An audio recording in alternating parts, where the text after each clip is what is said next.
Hello मेरे प्यारे दोस्तों, आप सभी को मेरे यूट्यूब चैनल कहानी का खजानों में स्वागत करती हूँ।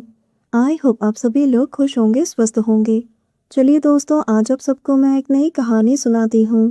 भैया के दुबई जाने के बाद से मुझे भाभी के साथ वक्त बिताना बहुत ही अच्छा लगने लगा था। ये बात भाभी अच्छी तरह से जानती थी। देखते ही देखते 2 साल निकल गए। अब भाभी को भैया की याद सताने लगी थी। हर दिन भाभी की उदासी बढ़ती जा रही थी। मैं भाभी के पास बैठकर उन्हें खुश करने और हंसाने की कोशिश करता था ताकि उनकी उदासी थोड़ी कम हो जाए। मैंने कहा, भाभी, ऐसे दरवाजे के सामने खड़ी होकर भैया की राह देखने से वो नहीं आएंगे। अब बहुत रात हो गई है, आप जाकर सो जाओ। भाभी ने कहा, तुम नहीं समझोगे पंकज, एक पत्नी की चाहत को पति से दूर रहने की तड़प क्या होती है, ये सिर्फ एक पत्नी ही महसूस कर सकती है। तुम्हारे भैया की यादें मुझे रात को बहुत परेशान करती हैं। मैं अच्छी तरह से सो भी नहीं पाती हूँ।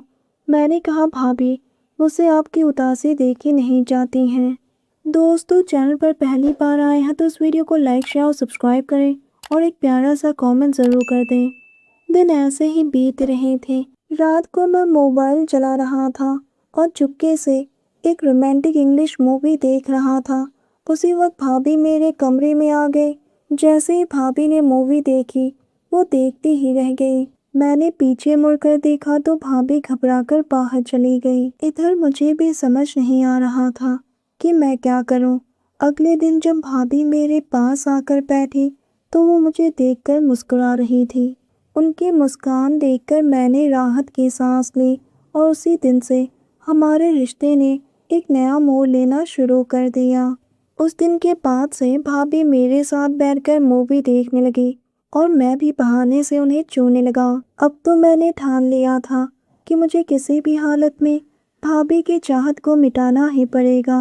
एक दिन रात को अचानक से जोरों की बारिश शुरू हो गई। खाना खाकर हम दोनों सोने की तैयारी करने लगे। मैं अपने कमरे की तरफ जाने लगा तो भाभी ने कहा, पंकज, मौसम बहुत खराब है, मुझे अकेले सोने में डर लग रहा है, तुम यहीं मेरे कमरे में ही सो जाओ। मुझे थोड़ा अजीब लग रहा था क्योंकि बारिश पहले भी तो हुई थी, लेकिन भाभी ने कभी मुझे अपने पास सोने के लिए नहीं बुलाया था। लगता है आज भाभी कुछ और ही चाहती हैं। उनकी बातों में तड़प साफ सुनाई दे रही थी। मैं तो एकदम से खुश हो गया। अब मैं और भाभी एक ही बिस्तर पर सो गए। रात के 12 बजे मेरी आँख खुली तो मैंने देखा कि भाभी का घाघरा घुटनों तक उठा हुआ है। मुझसे रहा नहीं गया। मैं हिम्मत करके उनके करीब सरक गया। मैंने धीरे से ब्लाउज की डोरी को खोल दिया और उनकी धड़कनों को आज़ाद कर दिया।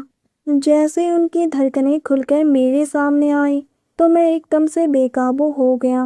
भाभी जाग गई और बोली, ये क्या कर रही हो? मैंने कहा, भाभी, आपकी तड़प को मिटाने की कोशिश। भाभी मेरे सीने से लिपट गई और रोने लगी। मैंने भी भाभी को कस के अपनी बाहों में भर लिया और धीरे धीरे मैं उन्हें चूमने लगा। पहले माथे को, फिर धीरे धीरे गालों को और उसके बाद उसके होठों को गहराई तक चूमता गया। भाभी ने कहा, पंकज, तुम जो करना चाहती हो कर सकते हो, मैं तुम्हें मना नहीं करूंगी। धीरे धीरे कपड़े आजाद हो गए। भाभी के दूध जैसे सफेद बदन मेरे सामने। भाभी अब पूरी तरह से मेरी आगोश में थी और हम दोनों आगे बढ़ने लगे। आज इस बारिश की रात ने भाभी के 2 सालों के सूनेपन को मिटा दिया।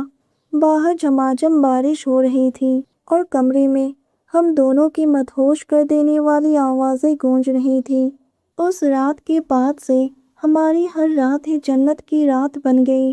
दोस्तों, आप सबने अपना कीमती समय निकाल कर इस वीडियो को सुना, इसके लिए आप सभी को धन्यवाद कहती हूँ। धन्यवाद दोस्तों।